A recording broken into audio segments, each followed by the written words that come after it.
ये है भारत की न्यायपालिका का मुख्य द्वार, वो स्थान जहां पर आम नागरिकों को उम्मीद होती है कि उसे निष्पक्ष न्याय मिलेगा। लेकिन सवाल यह है कि क्या वाकई हर फैसला पूरी तरह मौलिक होता है या फिर कहीं कोई कॉपी पेस्ट मशीन चल रही है जो पुराने को ज्यों का त्यों उठाकर सुना रही है नया इंसाफ। नमस्ते, मैं अनिकेत और आप देख रहे हैं पंजाब केसरी टीवी। आज का विषय बेहद गंभीर और चिंतापूर्ण विषय, कॉपी पेस्ट न्याय। क्या हमारी अदालतों में दिए जा रहे फैसले अपने विचारों से उपज रहे हैं या कहीं और से उसे उधार लिए गए विचारों का पुलिंदा है? क्या यह हमारी न्यायिक स्वतंत्रता के लिए खतरे की घंटी है? आज हम इसी मुद्दे पर करेंगे गहरी पड़ताल।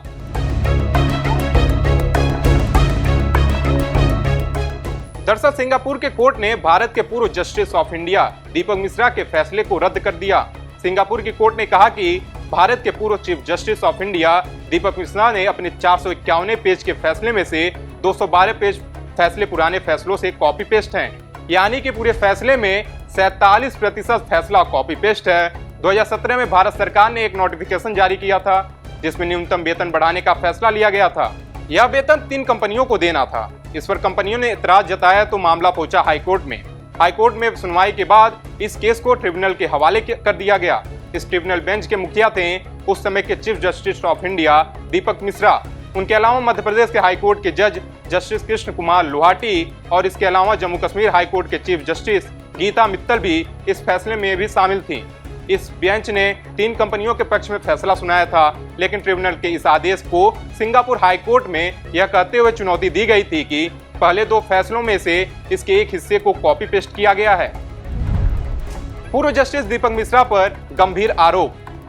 कोर्ट के फैसले के जिन 2 फैसलों से कंटेंट को कॉपी करने का आरोप लगा है, उन्हें भी दीपक मिश्रा के नेतृत्व वाले ट्रिब्यूनल बेंच ने ही दिया था। हालांकि उन बेंचों में 2 अन्य जज शामिल नहीं थे जो इसका हिस्सा बने। इस पर हाईकोर्ट का कहना था कि यह तो प्रकृति न्याय के सिद्धांत का उल्लंघन है। बेंच ने कहा कि ऐसा करके तो ट्रिब्यूनल ने एक तरह से पूरी मामले को समझा ही नहीं। दोनों पक्षों को समझने के लिए बाद यदि फैसला लिया जाता तो फिर इस तरह बड़ा हिस्सा पुराने केसों को कॉपी पेस्ट नहीं होता। क्या हम एक ऐसी व्यवस्था की ओर बढ़ रहे हैं जहां मौलिकता की बजाय नकल और कॉपी से न्याय दिया जा रहा है? अगर हाँ तो यह गंभीर खतरे की घंटी है। अब सवाल यह है कि इस प्रवृत्ति को कैसे रोका जाए। विशेषज्ञों का मानना है कि जजों को मौलिक निर्णय लिखने की बेहतर ट्रेनिंग दी जाए। फैसलों में स्रोत का स्पष्ट उल्लेख अनिवार्य होना चाहिए।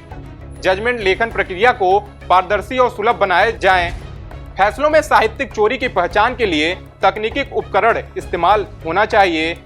उच्च न्यायालय निचली अदालतों की समीक्षा करे, न्यायिक जवाबदेही सुनिश्चित हो।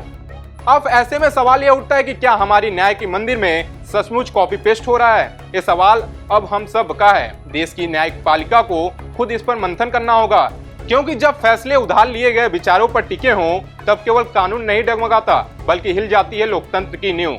फिलहाल इस खबर में आपकी क्या राय है, कमेंट करके जरूर बताएं। बाकी देश दुनिया के तमाम खबरों को देखने के लिए देखते रहें पंजाब केसरी टीवी। हमसे जुड़े रहने के लिए हमारे YouTube चैनल को सब्सक्राइब करें और नई वीडियो की नोटिफिकेशन के लिए बेल आइकॉन को दबाएं।